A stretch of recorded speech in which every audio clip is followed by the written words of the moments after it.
Saudara pendengar di segenap penjuru tanah air, selamat bergabung dengan Lumen Indonesia. Lumen Indonesia siap melayani Anda setiap hari.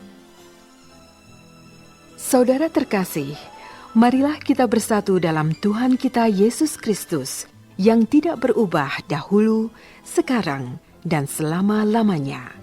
Allah Sang Maha Rahim mengasihi dan menerima sebagaimana adanya kita.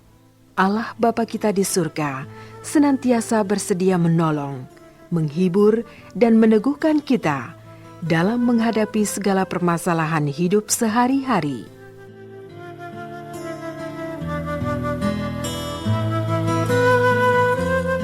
Saudara-saudari, marilah kita mendengarkan renungan dengan judul Bapa yang Murah Hati.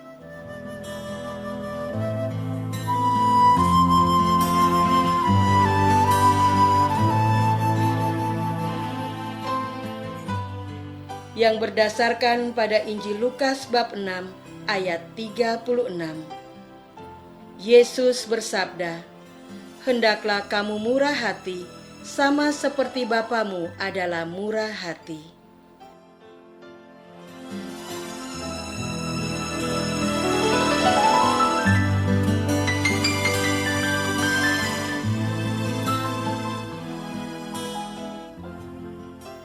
Dalam nama Bapa dan Putra dan Roh Kudus. Amin. Saudara-saudari terkasih, dalam nama Tuhan Yesus Kristus. Pada suatu ketika, Yesus mengajarkan kepada murid-muridnya sifat Bapa di surga. Sabda Yesus, "Hendaklah kamu murah hati, sama seperti Bapamu adalah murah hati. Janganlah kamu menghakimi, maka kamu pun tidak akan dihakimi. Janganlah kamu menghukum, maka kamu pun tidak akan dihukum. Ampunilah dan kamu akan diampuni. Berilah dan kamu akan diberi. Suatu takaran yang baik, yang dipadatkan, yang digoncang, dan yang tumpah keluar akan dicurahkan ke dalam ribaanmu. Sebab ukuran yang kamu pakai untuk mengukur akan diukurkan kepadamu." Saudara-saudara terkasih, ada pepatah yang menyebutkan mata ganti mata. Cara berpikir ini umum sekali di berbagai masyarakat. Orang tidak mau kehilangan sesuatu yang dimilikinya. Ia ingin dikembalikan dengan jumlah dan kualitas yang sama. Kata orang Jawa, hitung-hitungan. Kata ilmu sosial, transaksional. Orang menjual barang mengharapkan dibeli sesuai biaya produksi. Orang menjual jasa ingin dibayar sepadan yang sudah diberikannya. Ini cara berpikir duniawi yang diterima banyak orang sebagai sesuatu yang normal. Maka, pedagang mengadakan tawar-menawar agar harga yang harus dibayar lebih tinggi daripada biaya. Sebaliknya pembeli menawar agar harga lebih murah. Tidak ada yang salah dengan cara ini. Yang penting sesuai dengan kesepakatan di antara penjual dengan pembeli. Ada pedagang yang pelit dengan menaikkan harga dagangannya. Ada pula seorang pembeli yang bersikeras ingin harganya dimurahkan. Orang yang dianggap sukses adalah yang bisa mengendalikan tawar-menawar tersebut. Walaupun cara tersebut diterima umum, tetapi seringkali melupakan kenyataan lain di masyarakat. Banyak anggota masyarakat yang tidak mampu membeli bahan makanan yang untuk hidup sehari-hari, misalnya beras, lauk pauk. Bagaimana dengan kebutuhan dasar lain, seperti kesehatan, pendidikan anak, sandang pangan? Banyak orang yang bekerja dengan penghasilan yang sangat rendah. Misalnya para pekerja lepas, para pemulung, para pengemudi online. Mereka sering tidak mampu membeli dengan harga terendah sekalipun. Mereka tidak punya kekuatan untuk mengadakan tawar-menawar. Hidup mereka lebih banyak didapat dari belas kasihan orang. Nampaknya orang yang butuh belas kasih lebih banyak daripada yang memiliki belas kasih. Saudara-saudara terkasih, di negara-negara maju, negara berperan untuk membantu masyarakat yang mengalami kekurangan.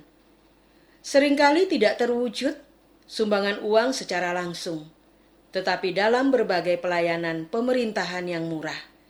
Misalnya, penyediaan angkutan umum bersubsidi, pelayanan kesehatan yang murah hingga ke pelosok desa, angkutan antar pulau ke pulau-pulau terpencil, penerbangan perintis, pendirian banyak sekolah-sekolah gratis, pelayanan administrasi kependudukan yang cepat. Memang demikian tugas pemerintah atau negara, yaitu mensejahterakan masyarakat. Beberapa orang yang memiliki penghasilan berlebih sering juga murah hati, terutama kepada karyawannya. Mereka memberi gaji yang besar atau memberi pinjaman lunak untuk pembelian rumah atau pendidikan anak. Banyak orang baik tidak harus memiliki harta yang berlimpah. Ada tetangga kita yang selalu menyapa. Ada teman yang selalu menjenguk seseorang yang didengarnya dirawat di rumah sakit. Ada seorang pemuda di kampung yang selalu siap mengangkat benda-benda dalam sebuah kegiatan. Kebaikan hati tidak ditentukan dari harta benda atau kedudukannya dalam masyarakat. Saudara-saudara terkasih, baik hati dan belas kasih adalah ungkapan yang asing di dunia pada umumnya. Orang berhitung untuk memperbesar keuntungan. Orang menjatuhkan orang lain agar dirinya naik. Orang sibuk mengurus kepentingan dirinya sendiri dan memanfaatkan orang lain sebagai alat saja. Namun, bukan cara seperti itu yang diajarkan Tuhan. Memang setiap orang memiliki rezeki masing-masing sesuai apa yang diupayakannya. Justru karena perbedaan itu, kita diajak untuk membantu orang lain yang tidak memiliki kemampuan, kesempatan, modal yang sebanyak kita. Tidak usah dengan menjadi konglomerat atau pejabat pemerintah dulu. Cukup dengan segala sesuatu yang sudah kita miliki saat ini. Tidak harus dengan secara rutin menyantuni anak panti asuhan. Cukup dengan memberi sumbangan jika ada uang yang berlebih. Membeli koran kepada pedagang koran eceran di pinggir jalan sudah membantunya. Baik hati dan belas kasih adalah panggilan kita sebagai orang Katolik. Bukan karena kita berlebih atau ingin menjadi terkenal, tetapi karena segala sesuatu yang kita miliki, kita terima karena belas kasih Tuhan. Bukan karena apa yang kita lakukan, tetapi karena Tuhan adalah kasih. Deus Caritas Est.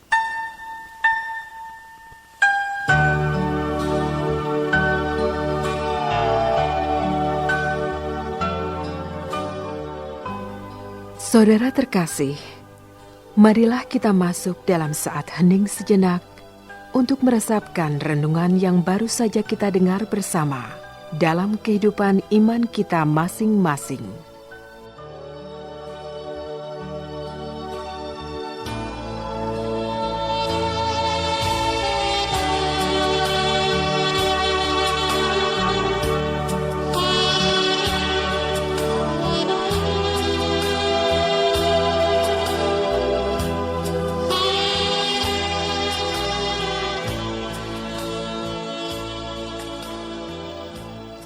Apakah kita sudah mengasihi sesama kita? Apakah kita sudah mengasihi orang yang membenci kita? Marilah kita berdoa. Ya Tuhan, tidak pernah berkurang kemurah hatian-Mu dan kasih-Mu kepada kami sepanjang hidup kami. Tanpa kami minta, Engkau cukupi kebutuhan kami. Engkau tahu apa yang paling baik bagi kami.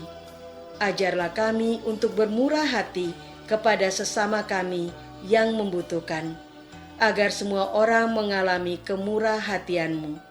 Engkaulah Tuhan kami, kini dan sepanjang masa. Amin. Semoga kita semua selalu dinaungi dan dibimbing oleh berkat Allah yang Maha Kuasa, dalam nama Bapa dan Putra dan Roh Kudus. Amin.